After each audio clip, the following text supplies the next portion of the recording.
आप हैं मेरे साथ में एक ऐसे विषय पर चर्चा करने के लिए जो कि टोटली इंटरप्रिटेशन बेस्ड है। फैक्ट्स को साइड में रखते हुए बस ये पढ़ते चलेंगे कि ऐसा हुआ तो हुआ कैसे। बदले बदले से नजर आ रहे हैं जनाब, ऐसा क्यों है? आज के सेशन में चर्चा है। बजट आ चुका है, बजट पर प्रॉपर चर्चा हो चुकी है, देश भर की नजर बजट पर रह चुकी है। हम ऑलरेडी बजट पर कई सेशंस शेयर कर चुके हैं, बता चुके हैं कि बजट किस किस के लिए क्या लेकर आया। युवाओं के लिए क्या लाया, तो बाजार के लिए क्या लाया, खेतिहर किसानों के लिए क्या लाया, सारी जानकारियां हम दे चुके हैं। लेकिन बजट इस बार खुद सरकार के द्वारा एक ऐसे व्यक्ति के लिए भी लाया गया है जिसने संभवतया ये मेरे कयास हैं कि सरकार को नाराज किया है। और ऐसी स्थिति में बजट इस बार इन्हें परेशान करने वाला है। क्यों? क्योंकि बीएसएनएल को भर के पैसा दिया गया है। कितना? 82,916 करोड़ रुपए केवल इस बजट के अंदर बीएसएनएल को रिवाइव करने का दिया गया है। अगर total budget allocation 1.28 lakh crore का है टेलीकॉम में, तो उसमें से 82,000 और भी 83,000 राउंड फिगर में लेकर चले तो इतना अमाउंट केवल बीएसएनएल को दिया गया है। बड़े सवाल बनते हैं कि बीएसएनएल वर्सेस जियो की लड़ाई जो आप और हमारे बीच में ध्यान में आई, उसमें सरकार भी बीच में आ गई है। और सरकार बीच में आई है और आप और हमने जिस प्रकार से बीएसएनएल पर विश्वास जताते हुए एक माहौल बनाकर रखा था कि भैया बीएसएनएल होगा तो ही हम मोनोपोली से बच पाएंगे जियो की से, तो आज सरकार को यह बात समझ में आ गई है और आते ही सरकार ने पासा पलट दिया है। लेकिन सरकार ने पासा इसलिए पलटा कि अपोजिशन अंबानी के ज्यादा नजदीक चला गया। जैसा चुनाव प्रचारों में मोदी जी ने राहुल जी पर इल्जाम लगाया था कि भैया टेम्पो पहुंच गया दिखता है। अच्छा, टेम्पो को प्रमाणित करते हुए यह लोग शादी में भी दिखाई दे ही गए थे। कहते हैं कि शादी में अपोजिशन की तरफ से सारे वो बड़े बड़े लोग उपस्थित थे जो कि मोदी के साथ अंबानी के संबंधों की चर्चा किया करते थे। ऐसी स्थिति में क्या मोदी जी खफा हैं कि इनको क्यों बुला लिए, और बुला लिए तो लो सबका बदला लेंगे अपन। और बदला लेने की शुरुआत संभवतया इसी शादी के बाद तय की गई। अपन तो जानते नहीं है कि क्या हुआ, हम तो केवल बस फैक्ट्स और फिगर्स को पढ़ रहे हैं। आप और अपन बैठ करके केवल अंदाजा लगा रहे हैं कि क्या हुआ होगा। आइए थोड़ा अंदाजे को डिटेल में पढ़कर देखते हैं। चर्चा बजट से शुरू करते हैं। बजट निर्मला मैडम जी ने रखा, 7वीं बार रखा, इतिहास रच दिया। इस बार की बजट का थीम एम्प्लॉयमेंट रखा गया था। एम्प्लॉयमेंट के थीम में जो बजट एक्सपेंडिचर के बड़े मद निकाले गए थे कि किन में सबसे ज्यादा पैसा खर्च किया जाए, तो उसके अंदर टॉप 5 नंबर पर आईटी और टेलीकॉम था। सबसे ज्यादा बजट का 4.54 लाख करोड़ रुपए डिफेंस पर है, तो उसके बाद rural development, agriculture, home affair, education और उसके बाद आईटी ही आता है। और आईटी के इस बजट में 82,000 करोड़ रुपए और भी 83,000 करोड़ रुपए केवल बीएसएनएल के नाम पर निकाल दिए। बीएसएनएल पर पैसे खर्च करने की सरकार ने कवायद की सो की, साथ में इस पैसे का कहां उपयोग होगा यह जानकारी आप और हमें बहुत खुशी दे सकती है। खुशी इस बात की हो रही है कि कम से कम इस प्रकार जो प्राइवेट कंपनी हमारे देश में मोनोपोली की तरफ जा रही थी, जिस प्रकार से जियो ने हमारे साथ बर्ताव वो गूगल वाला किया था कि हम एक ही कंपनी है, इकलौती सर्विस प्रोवाइडर, हम दाम बढ़ा देंगे तो तुम कहां जाओगे। अब सरकार को नजर आया है कि नहीं, हम खड़े हैं और हमारा रहना जरूरी है। ऐसी स्थिति में 82,916 करोड़ रुपए अभी जो कल का बजट आया, इसमें टेक्नोलॉजी अपग्रेड और रीस्ट्रक्चरिंग के लिए सरकार द्वारा दिया गया है। दैट मींस जो लोग मजाक बनाते थे कि बीएसएनएल है, भाई साहब नहीं लगेगा, सरकार ने कहा जरूर लगेगा। हम लोग इतना पैसा इनकी स्ट्रक्चरिंग पर खर्च करेंगे कि यहां पर बीएसएनएल रिवाइव हो जाएगा। और इंटरेस्टिंग चीज जो बहुत ज्यादा मायने रखती है, यह दिखाते हुए कि जिस प्रकार से सरकार ने पहले बीएसएनएल को संभवतया इग्नोर कर दिया था, आरोप लगने लगे थे कि बीएसएनएल को बर्बाद ही सरकार कर रही है क्योंकि अंबानी प्रेम है। इस अंबानी प्रेम के चलते मोदी सरकार ने उन्हें फायदा पहुंचाने के लिए बीएसएनएल को इग्नोर किया। अब वो पासा पलट गया है। तथ्य बताते हैं कि 17,000 करोड़ रुपए केवल और केवल सर्विस ऑब्लिगेशंस के बैलेंस को पूरा करने के लिए, ताकि 17,000 करोड़ रुपए उन लोगों को दिए जा सकेंगे जो बीएसएनएल के कर्मचारी रिटायर्ड हो रहे हैं, जो पेंशन पर जा रहे हैं। 1 अप्रैल 2014 के बाद से जो कर्मचारी हैं उनको यह पैसा दिया जाएगा। मतलब सोचिए, एक समय बीएसएनएल की यह हालत हो गई थी कि बीएसएनएल के कर्मचारियों को कंपलसरी रिटायरमेंट तक के प्रस्ताव दिए जा रहे थे कि भैया अब आपकी जरूरत नहीं है, आप मत आइएगा, क्योंकि बीएसएनएल चल नहीं पा रहा है। अब सरकार कह रही है कोई नहीं, बीएसएनएल के कर्मचारियों को रिटायरमेंट बेनिफिट्स भी मिलेंगे। 17,000 करोड़ इस बार के बजट में उन कर्मचारियों को मोरल बूस्ट करने के लिए दे दिया गया है। अपने आप में यह बदलता हुआ पासा बहुत कुछ इशारे करता है। मतलब यह समझ लीजिए कि इस बजट ने पर्टिकुलर फोकस किया है उन सब चीजों को जिन्हें आपने इन दिनों ट्रेंड बनते हुए देखा। आप सोचिए कि टेलीकॉम मैन्युफैक्चरिंग के अंदर सरकार ने 5% इंपोर्ट ड्यूटी इंक्रीज कर दी, ताकि देश के अंदर ही टेलीकॉम के लिए जो आवश्यक एलिमेंट्स हैं उन्हें यहीं पर डेवलप किया जा सके, देश के अंदर ही प्रिंटेड सर्किट बोर्ड की असेंबली की जा सके। इस प्रकार के प्रयास किए गए हैं, क्योंकि अभी तक हमारे देश के अंदर टेलीकॉम के और नेटवर्किंग के लिए जो आवश्यक इंस्ट्रूमेंट्स थे 40% तक हम इंपोर्ट करते थे। हमने इंपोर्ट ड्यूटी बढ़ा दी ताकि वो हमें महंगे पड़े और हमारे देश के अंदर डोमेस्टिक प्रोडक्शन को उस कॉम्पिटिटिव प्राइसिंग पर बढ़ावा मिल सके। इस बजट में 34.46 करोड़ रुपए में भारत के अंदर टेक्नोलॉजी और इन्वेस्टमेंट प्रमोशन के लिए, 70 करोड़ रुपए चैंपियन सर्विस सेक्टर स्कीम के लिए, 1800 करोड़ रुपए प्रोडक्शन लिंक इंसेंटिव स्कीम के लिए इस बजट में अलोकेट किए गए हैं, जो अपने आप में यह दर्शाता है कि ना केवल सरकार केवल बीएसएनएल की पेंशन, बीएसएनएल कर्मचारियों की पेंशन, बल्कि टेक्नोलॉजी अपग्रेडेशन और मेक इन इंडिया के तहत देश में ही प्रोडक्शन लिंक इंसेंटिव स्कीम से कंपनियों को चलाया जाए, उस पर पैसा खर्च कर रही है। सवाल यह नहीं है कि बजट पर आप इतना पैसा खर्च कर रहे हैं, सवाल यह है साहब अब क्यों कर रहे हैं? क्योंकि जब पूरी तरह बीएसएनएल चरमरा गया, अब आप हाथ बढ़ाए तो कुछ गड़बड़ हुआ है क्या? हम तो बस बात करने वाले लोग हैं, आप और हम बैठ के बतिया रहे हैं कि क्या हो रहा है। मेरे प्यारे साथियों, सरकार ने एक और काम किया है। अभी तक जब यह कहावत कहा जाती कि बीएसएनएल है भाई साहब नहीं लगेगा, लेकिन सरकार ने गांवों तक ऑप्टिकल फाइबर पहुंचाने के लिए भारत नेट योजना में वर्ष 2024 के अंदर बीएसएनएल के लिए जो मतलब डेटा है, बजट है, वो बढ़ाकर 8500 करोड़ कर दिया है। मतलब आप सोचिए कि 2023 में भारत नेट परियोजना जिससे गांवों में ऑप्टिकल फाइबर पहुंचाता था, उसके अंदर 1500 करोड़ रुपए पहले खर्च किए। 2024 के अंदर यह आंकड़ा बढ़ा करके अब अंतरिम बजट में बढ़ाकर 8500 करोड़ तक कर दिया है। मतलब गांव में भी इंटरनेट पहुंचेगा ऑप्टिकल फाइबर से, पूरे देशवासियों को 4G इंटरनेट मिलेगा। तो क्या यह सब अंबानी के लिए किया जा रहा है? अंबानी के लिए क्यों किया जा रहा है? मैं इसलिए बार बार कह रहा हूं कि बजट तो अब आया है जुलाई में, लेकिन हमारे देश में पिछले महीने जून में एक जबरदस्त भूचाल आया था। प्राइवेट कंपनियों ने अपनी मनमानी का कुछ ऐसा तांडव रचा था जिससे हमें यह लगने लगा था कि जियो तो हम सबको अपना गुलाम बनाने का प्रयास कर रहा है। क्यों? क्योंकि जब तक जियो नहीं आया था मार्केट में तो इतनी सारी कंपनीज टेलीकॉम सेक्टर में काम करती थी, लेकिन जैसे ही आप जनाब आए बाकी सारी कंपनियां खत्म, ले देकर 2-3 कंपनी बची, जिनमें से एयरटेल और वोडाफोन प्राइवेट थी, बीएसएनएल सरकारी थी। सरकारी बीएसएनएल तो बेचारी सरवाइव ही नहीं कर पा रही थी क्योंकि 4G का स्पेक्ट्रम खरीदने के पैसे नहीं थे, और एयरटेल और वोडाफोन जियो के साथ मिलकर के मोनोपोली को इतना बढ़ावा दे दिए कि साहब आप प्राइस बढ़ा रहे हैं तो हम भी आपके साथ प्राइस बढ़ाएंगे। हम लोगों ने हालांकि ट्रोल किया है जियो को, कम तो बेटा एयरटेल और वोडाफोन वाले भी नहीं हैं। अगर तुम में देशभक्ति थी तो तुम रुक जाते, तुम ना कहते कि जियो ने बढ़ाया है प्राइस बढ़ाने दो, हम तो सस्ते पर देंगे, नहीं, पर तुम इनके पीछे छुप के शिकार किए।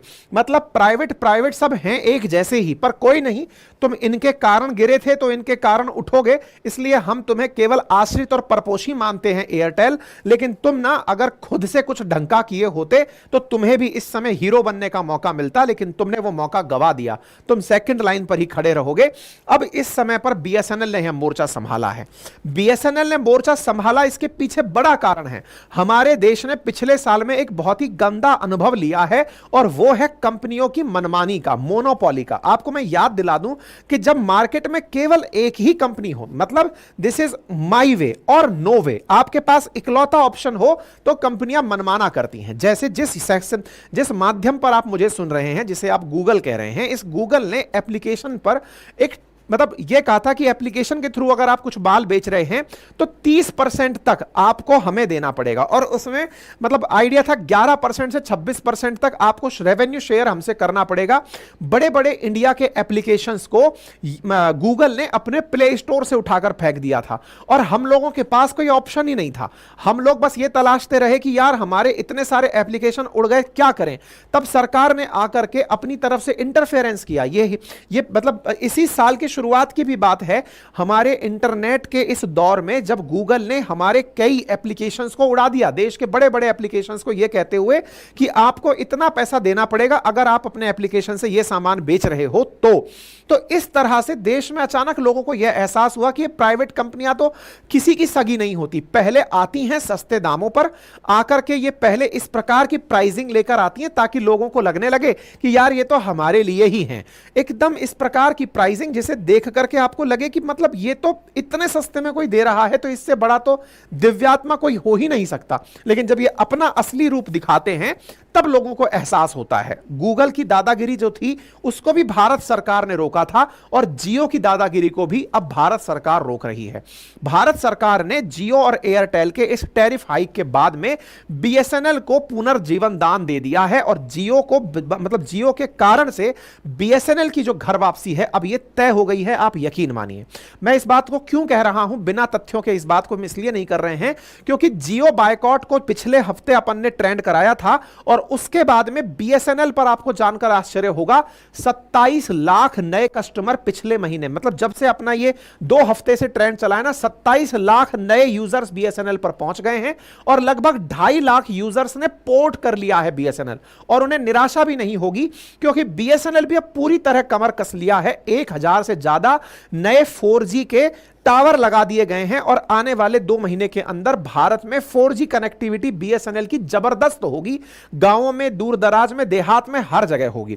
यानी बीएसएनएल सस्ती कीमत पर भारतवासियों के विश्वास को, मैं अगेन कह रहा हूं, यह भारत सरकार के बिना संभव नहीं था क्योंकि जियो ने तो हमारे जज्बात ही पलट दिए थे, तभी जाकर के हमारा बीएसएनएल पर नजर गड़ा था। इसी कारण से कहा जा रहा है कि सरकार ने इस सेंटीमेंट को ध्यान में रखते हुए मौके पर चौका मारा है और सरकार ने कहा है कि नहीं, मार्केट में एक तो आदमी अपना भी होना चाहिए और वो आदमी अपना बीएसएनएल ही है। हालांकि बीएसएनएल पर सरकार का बहुत फायदा भी है। क्यों फायदा है?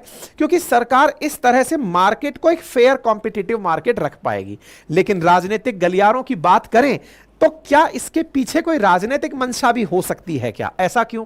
क्योंकि राहुल गांधी जी जब से मतलब चुनाव में उतरे हैं तब से अंबानी और अडानी का नाम लेकर मोदी जी को ट्रोल किए जा रहे थे। लेकिन जब अंबानी परिवार में शादी हुई, अच्छा इससे पहले की एक घटना और मैं आपको बताता हूं। राहुल गांधी जी जब ये बातें करते थे कि अंबानी अडानी जो हैं ये ही सारा की सारा देश चला रहे हैं, ये ही सारी सब चीजें करते हैं, मोदी सरकार को ट्रोल करते थे, तो कुछ ऐसी जानकारियां भी मार्केट में आने लगी थी कि जियो को सरकार की तरफ से प्रमोशन दिया गया है एक तरीके से, अदरवाइज जियो इतना बड़ा नहीं बन पाता। तो 2 चीजें हो रही थी जिससे यह प्रूव होता था कि राहुल जी जो कह रहे हैं वो लगभग सही है, क्योंकि अगर सरकार चाहती तो बीएसएनएल को बचा सकती थी, जियो को बढ़ने से बीएसएनएल को ताकत देकर के रोक सकती थी, जियो को बढ़ने से रोका जा सकता था, लेकिन नहीं रोका गया क्योंकि इनकी कहीं ना कहीं कोई ऐसी मंशा रही होगी कि बीएसएनएल गिरेगा तो ही जियो बढ़ेगा। अब इस प्रकार का जो पब्लिक सेंटीमेंट है इसे तोड़ने का काम करेगी यह घटना। लेकिन इस घटना की बुनियाद इलेक्शन में बनने लगी थी। मोदी जी भाषणों में कहने लगे थे कि राहुल जी लगता है टेम्पो आप तक भी पहुंच ही गया है। यह बात कही जा रही थी चुनावी फंडिंग को लेकर के। यह सब जानते हैं लेकिन मानता कोई नहीं है कि इलेक्शंस में बिना फंडिंग के चुनाव पार्टियां नहीं लड़ती हैं। राजनीति राजनीतिक दलों को बड़े बड़े कॉन्ग्लोमरेट्स, बड़े बड़े उद्योगपति और उद्योग धंधे वाले लोग चंदा देते हैं, तब जाकर राजनेता चुनाव लड़ते हैं। अमेरिका में खुलेआम चंदा मांगते हैं, हमारे यहां पर चंदा मांगते हैं तो उस पर भी घोटालों की खबर निकल कर आती है कि सरकार धमका के पैसे लेती है। खैर एनीवे, हर पार्टी चुनावी चंदे से लड़ती है और चुनावी चंदे में मोदी जी ने इस बार चुनाव में कहा भी था कि राहुल जी टेम्पो पहुंच गया दिखता है आपके पास, इसलिए आजकल आप चर्चा नहीं कर रहे हो। अच्छा, राहुल जी ने हालांकि इस बात पर आड़े हाथों लिया, बोले नहीं साहब हम तो आज भी चर्चा कर रहे हैं। लेकिन इस बीच में अंतरराष्ट्रीय अखबारों में यह सुर्खी जरूर बनी थी कि भारत के अंदर चुनाव हो रहे हैं जो दुनिया की सबसे बड़ी डेमोक्रेसी के चुनाव हैं और उसमें एशिया के सबसे अमीर आदमी अडानी को घसीटा जा रहा है। लेकिन इन सबके बीच में जब मोदी जी के द्वारा चुनावों में यह कहा जाना कि टेम्पो पहुंच गया है और अंबानी परिवार में हुई शादी के अंदर अपोजिशन के बड़े बड़े लीडर्स का हाजिर हो जाना, यह इस बात को प्रूव करने लगा कि अंबानी जी के रिश्ते सबके साथ अच्छे हैं। प्रधानमंत्री ही केवल आशीर्वाद देते हुए नहीं दिखते, अपितु लालू जी का फुल फैमिली भी यहां है, तो अखिलेश जी भी उपस्थित हैं, तो ममता दीदी भी प्रेजेंट हैं, तो कांग्रेस के बड़े नेता भी प्रेजेंट हैं। मतलब अंबानी जी सबके साथ बनकर चल रहे हैं। तो मोदी जी को भी कहीं लगा होगा, ठुकरा के मेरा प्यार मेरा इंतकाम देखेगी, तुम यार हमको बदनाम किए, चुनावों में अंबानी हमारा नुकसान पहुंचा गए और तुम्हारे फंक्शन में आकर के ये सब लोग फोटो खिंचा रहे हैं। लगता है मोदी जी जो है ना अपना इंतकाम इन लोगों को दिखा रहे हैं कि तुम्हारे चलते हमको राजनीति में बहुत नुकसान हुआ है, अब अपना बंदा आएगा और तुम्हें हिसाब पूरा करेगा। अब आप पूछेंगे अरे नहीं सर इस बजट से क्या नुकसान पहुंच जाएगा। अरे बजट छोड़िए, आपको अपनी ताकत का एहसास मैं कराता हूं। आप लोगों ने जो बायकॉट जियो किया और जिस तरह से बीएसएनएल पर घर वापसी आपने कराई, हालत खराब हो गई भाई साहब, जियो की हालत खराब हो गई, क्योंकि कहीं ना कहीं सरकार को जिस चीज का बहुत नुकसान हुआ था वो अपोजिशन का अंबानी अडानी नैरेटिव था। अंबानी के फंक्शन में अपोजिशन ने पहुंच करके मोदी सरकार को एक जीवन दान दे दिया है कि चलो कम से कम हमारे ही रिश्ते अंबानी जी से नहीं है, दुनिया को भी दिख गया कि बड़े बड़े नेता अंबानी जी के साथ बढ़िया रिलेशन रखते हैं। फिलहाल के लिए अब अपनी इमेज सुधार लेते हैं और अपनी इमेज सुधारने के लिए ट्रंप कार्ड है कि जिस जियो के कारण बदनाम हुए थे बीएसएनएल को लाकर चलो साख बदल लेते हैं। क्या वाकई में इस बात का फर्क पड़ा? अजीब बहुत फर्क पड़ा है। बहुत फर्क क्या पड़ा है, डेटा देखिए। बीएसएनएल ने 2.75 मिलियन कस्टमर जब से प्राइस इंक्रीज हुआ है ना तब से नए जोड़े हैं। 2.5 लाख कस्टमर्स ने हाल ही में पोर्ट किया है जो कि अन्य नेटवर्क से बीएसएनएल में पोर्ट होकर के आए हैं। और यह खबर बड़ी बनती है कि प्राइवेट टेलकोज का जो टैरिफ हाइक चला उससे फायदा बीएसएनएल को हुआ है। अब बीएसएनएल भी आपको खुलकर जानकारी दे रहा है और कह रहा है चिंता मत करो, मैं 1000 टावर अब तक 4G वाले लगा चुका हूं और धुआंधार तरीके से भारत को 4G बनाने का प्रयास चल रहा है, वो भी पूरी तरह स्वदेशी। मैं स्वदेशी क्यों बोल रहा हूं, क्योंकि और जितने भी जगह पर प्राइवेट कंपनीज 4G स्ट्रक्चर्स लगा रही हैं उनमें 40% तक इंस्ट्रूमेंट चाइना वाले लगे हैं। आपको याद होगा कि हुवावे का 5G इंफ्रास्ट्रक्चर अमेरिका ने और यूके ने लेने से मना कर दिया था, जो चाइनीज इंफ्रास्ट्रक्चर था। प्राइवेट कंपनीज इंडिया में अभी भी चाइना का इंफ्रास्ट्रक्चर यूज कर रही हैं, लेकिन बीएसएनएल कह रहा है कि मैं पूरी तरह स्वदेशी टेक्नोलॉजी लगाकर 4G ला रहा हूं और प्लान भी इतने सस्ते सस्ते कि आपका देखकर मन राजी हो जाएगा कि 30 दिन का चार्ज आपको मात्र 147 रुपए के अंदर प्राप्त हो रहा है। यानी कि आप अगर बीएसएनएल को यूज करते हैं तो बीएसएनएल 4G बहुत ही सस्ते कीमतों में मिल रहा है और जो हमारा 4G है वो 5G के लिए ऑलरेडी तैयार है। मतलब इस तरह से समझिए कि 4G आप यूज करेंगे, 5G के लिए इंफ्रास्ट्रक्चर पहले से ही तैयार किया जा रहा है। साथ ही साथ बीएसएनएल ने एक और मौके पर चौका मार दिया और कहा कि चिंता मत करिए, आपका जो डेटा है ना वो भी भारत में ही सेव रहेगा। इसके लिए टीसीएस को जिम्मेदारी दी गई है। नाम जब टाटा का जुड़ जाए, बीएसएनएल के साथ टाटा का नाम हो तो लोगों में विश्वास वैसे ही आसमान पर चढ़ जाता है। और टीसीएस को 15,000 करोड़ की 4G डील में कहा गया है कि इंडियंस का डेटा इंडिया में ही रखना है, इसको बनाए रखिए। इस बात को अब सरकार भी प्रचार करने लगी है। सरकार कह रही है आजादी का Amrit Mahotsav, BSNL 4G, BSNL 5G ready. यानी अब 23 जुलाई का ये डीओटी का, डिपार्टमेंट ऑफ टेलीकम्युनिकेशन का आप ट्वीट देख रहे हैं, जिसमें सरकार खुद कह रही है कि आने वाले समय में मेड इन इंडिया 4G और 5G टेक्नोलॉजी को हम लोग लेकर आ रहे हैं। यह सुर्खी बड़ी सुर्खी है। बहुत सारे लोग इस सिम को दिखाकर दिखा रहे हैं कि बीएसएनएल 4G तो आ ही गया, 5G की तैयारी कर कर चुका है और देश का विश्वास इस पर बन रहा है। लोग तरह तरह से फोटोज डाल रहे हैं कि बीएसएनएल के कर्मचारी 9:30 बजे से पहले ही ऑफिस जाकर बैठ गए हैं।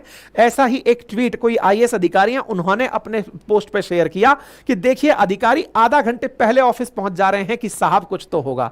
अरे इनकी सेहत पर कुछ असर पड़ा कि नहीं? पड़ गया है, पड़ गया है। जिस जियो ने 349 वाला रिचार्ज रोक दिया था वो आपके द्वारा किए गए बायकॉट में वापस ला दिया गया है। जियो ने ये हेडलाइन दी है, आज की हेडलाइन है, पढ़ लीजिए। जियो ने अपना 349 वाला जो रिचार्ज प्लान था जिसकी वैलिडिटी को पहले खत्म कर दिया था, 49 वाला प्लान ही गायब कर दिया था, 349 वाला वो वापस ला दिया है। ये आप ही की ताकत है।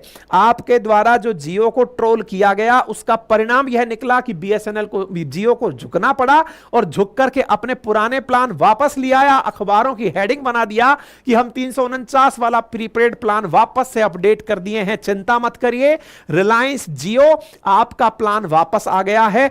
End of discussion. बोले अब कोई चिंता की बात नहीं है, बहस बंद करो, मैं 349 वाला ले आया। अरे छोड़िए, आपको हमको समझ में आ गया है कि आप हमको बेवकूफ बनाने के लिए यह प्लान लाने की बात कर रहे थे कि चलो अब बहसबाजी बंद करो, हो सकता है 150 रुपए के लिए आप लोग झगड़ा कर रहे थे। नहीं, इस बार खेल 150 रुपए का नहीं था जनाब। इस बार खेल इस बात का था कि आपकी स्ट्रेटेजी लोगों को समझ में आ गई थी। आप जो कर रहे थे वो लोगों को समझ में आ गया था कि पहले सस्ता दो, प्रेडेटरी प्राइसिंग यूज करो और बाद में इन सब से सब कुछ छीन लो। नहीं, समझदार हो गए हैं लोग।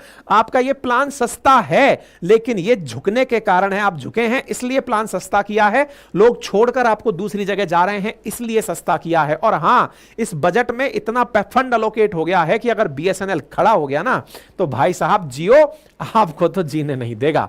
बाकी फिलहाल के लिए इतना ही है। आपकी इस विषय पर क्या राय है कमेंट बॉक्स में जरूर रखिएगा। सेशन पसंद आया हो तो लाइक करना बिल्कुल मत भूलिए। बार बार आपको रिक्वेस्ट करना पड़ता है कि अगर आप नए हैं चैनल पर तो सब्सक्राइब का बटन दबा दीजिए और ऑलरेडी दबा रखा है तो लाइक कर दीजिए, साथियों से साझा कर दीजिए।